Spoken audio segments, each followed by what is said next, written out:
Mehän ollaan kans niinku usein, muun muassa Papua on hyvä esimerkki, sekä Länsi-Papua että Papua Uus-Guinea. Silloin kun lennettiin sinne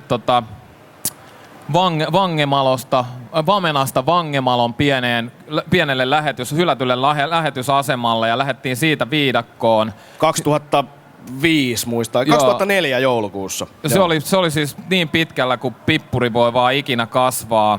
Ja sinne olisi kävellyt sieltä Vamenasta, mitä sinne olisi kävellyt, 6 viikkoa 6 viikkoa viidakon läpi, eli se oli todella läpitunkemattoman viidakon takana. Ja siellä tunsi kyllä olevansa niinku oikeasti keskellä ei mitään ja siellä tavattiin sellaisia heimoja, tai pieniä klaaneja, jotka ei ollut koskaan ennen nähnyt ketään muita kuin sitten ehkä jotain indonesialaisia oppaita tai antropologeja. Ja kyllä me siinä jokaisena iltana niin kuin myllytettiin kahdestaan. Rikulla oli silmäkin mustana muutamana iltana siellä. Myllytettiin siitä, että mikä on meidän oikeutus oikeasti olla täällä ja kylvetäänkö me sinne niin kuin tietämättämme, vaikka me kuinka haluttais, että me ei sitä tehtäisi, niin se Babylonin siemen. Niin, eli oikeastaan just tässä meidän jokailtaisessa keskustelun aiheessa, tunnakutsu myllyksi, jonka se hävisi, jota ei oikeasti tapahtunut, niin näiden riitojen yhteydessä me keskusteltiin siis siitä, että pitäisikö meidän nyt lähteä vaan veke täältä, onko meillä mitään oikeutta olla täällä kuvaamassa jotain ohjelmaa ja kertomassa, että tämmöinen mesta on ja tämmöiseen voi matkustaa. Siinä on aika klassinen esimerkki siitä, että Tunna koki siinä varsin voimakkaasti, varsinkin silloin aluksi, että voiko tämä mesta mennä ihan niin sanotusti pilalle, eli tuhoutua, eli onko tämä liian herkkä paikka, ja onko näiden ihmisten tavat liian herkkiä, jotta ne ei niinku kestäisi tämmöistä muiden ulkopuolisten kohtaamista, ainakaan kovin isoissa määrin, ainakaan kovin nopeasti. Ja siinä se varmaan se vastaus olikin, että kun me oltiin kuitenkin tutkittu etukäteen tätä Länsi-Papuan ja ylipäänsä Papuan saaren alkuperäisasukkaiden tilannetta, niin siellähän on esimerkiksi maailman muistaakseni suurin kultakaivos ja maailman 3. suurin kuparikaivos, jota ylläpitää Freeport McMoran-niminen yhdysvaltalaisalkuperäinen nykyinen multinational ylikansallinen kaivosjätti. Ja tämä Freeport McMoran riistää niitä alkuperäisasukkaita koko ajan täysin häikäilemättömästi. Ja ne ei millään tavoin edes ne siellä meidän Vangemalon lähistöllä tapaamat Komba- ja Korovai-heimolaiset, ei ne voi mitenkään pysytellä siitä kehityksestä irti. Ne ei pysy siellä eristyksissä. Sinne tulee metsäyhtiöiden edustajia helikoptereilla tutkimaan, että mitä sieltä voisi hakata. Sinne tulee kiinalaisia geologeja porailemaan näytteitä ja joku päivä siinä niiden ympärillä on tie, jota pitkin kuljetetaan arvokkaita mineraaleja. Joten se ei ole mikään pullo. Ja me ajateltiin, että ehkä sitten meidän vierailu voisi oikeuttaa se, että me kerrotaan siitä tilanteesta ihmisille. Ja se, että jos sinne voitaisiin luoda tämmöinen kestävän matkailun perinne, niin silloin se tieto leviäisi useammalle ihmiselle, länsimaalaisille ihmisille, joilla kuitenkin on varmaan vähän enemmän vaikutusvaltaa. Ja sinne voisi myös syntyä systeemi, joka suojelisi sitä heidän alkuperäistä elämäntapaa. Tämä oli se ajatus varmaan, mihin me sitten tultiin.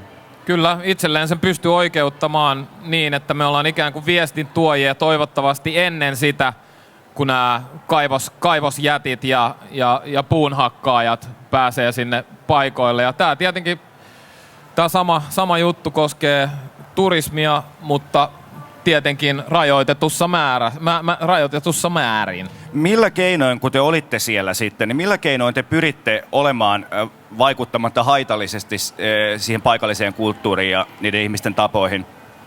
No tämä on aika olennainen kysymys. Miten sitä voisi sitten itse matkailijana vähentää sellaisia haittoja, mitä matkailu asettaa paikalliselle kulttuurille? No, siihen on aika helppoja nyrkkisääntöjä muistaa. Ensimmäinen ja yksinkertaisin on varmaan se, jos me käydään vaikka tässä niinku periaatteessa tämmöinen sääntö tai opinkappale kerrallaan näitä läpi. Vitsi, että on vaikea olla. Mä oon myös hyvin voimakkaissa kipulääkkeissä, älkää ihmetelkö, jos välillä alkaa Ramapäissään. kuola valumaan toisesta suupielestä, niin kääntäkää mut vaan sitten toiseen kulmaan niin kuin entinen basisti. Mutta yksinkertaisia sääntöjä tai opinkappaleita. No yksi on se, että pukeutuminen on hyvä. Siitä on helppo aloittaa, se on tämmöinen pinnallinen juttu. Miten pukeutua mestoilla, jossa on kulttuurisia koodistoja siitä, miten siellä pitäisi pukeutua? No tietenkin silleen, että se ei aiheuta paikallisille pahaa mieltä. Se on varmaan ihan kohtuullista odottaa jokaiselta. Kyllä. Jos ajatellaan tämmöistä niinku massaturismia, joka menee anonyymeihin paikkoihin ja siellä oleviin anonyymeihin hotelleihin, joka voisi olla ikään kuin ihan missä päin maailmaa tahansa, ja ei ota yhtään selvää siitä kulttuurista ennen kuin sinne matkustaa, ei opettele sen kulttuurin kieltä ja ei oikeastaan ole kiinnostunut yhtään siitä kulttuurista sen enempää. Toivoo vaan olevansa lomalla. Sen henkinen matkailu ei varmasti ylläpidä kulttuureita. Mitä sä Tunna tarkoitit tuolla, että ei opettele paikallisen kulttuurin kieltä? Että Esimerkiksi paikallisen kulttuurin koodistoja, mistä Riku just äsken puhui tuossa. Esimerkiksi, että millä tavalla pukeutua ja ihan oikeasti kieltä.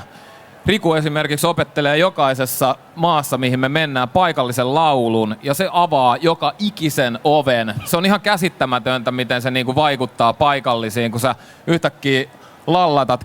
Kelatkaa täällä, kun lallattaa, jos joku taimaalainen yhtäkkiä vetäisi jonkun Jurrissa saunavierailulla niin tuhansien murheellisten lauluja. Työttömyysviina, kilves ja perhe. Niin kyllä siinä jää murtuu aika nopeasti, se on ihan selvä.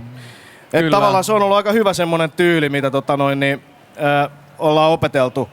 Et vähintään nyt sit muutama läppä paikallista kieltä.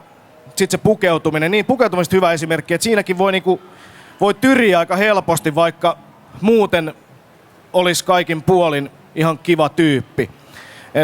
Me esimerkiksi me oltiin demoreissulla tekemässä vähän treenaamassa noiden uusien kalustojen käyttöä tuossa Pietarissa ennen kuin me ruvettiin kuvaa tätä uusinta kautta.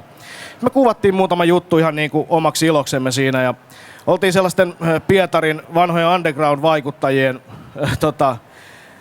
opastamina siellä kaupungin yössä. Ja sitten oltiin semmoisen 50 taiteilijakundi, joka on siis ollut nimenomaan silloin, kun Neuvostoliitto romahti, niin siellä tämmöinen klubikulttuuri ylläpitäjä ja aktiivi jäbä siellä, niin se innostui sitten meidän storeista jo, että hän on kanssa käynyt reissaamassa, se oli ollut Intiassa ja sitten se näytti kuvia sieltä, siellä oli tosi makea, että se oli ollut vaikka missä.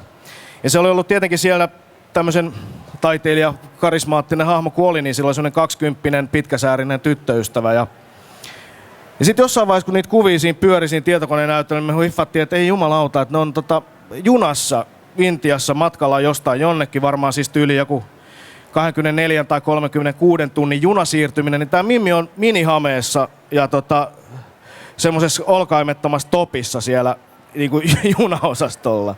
Ja se on niinku erittäin härski move, ei sellaista vaan saa tehdä.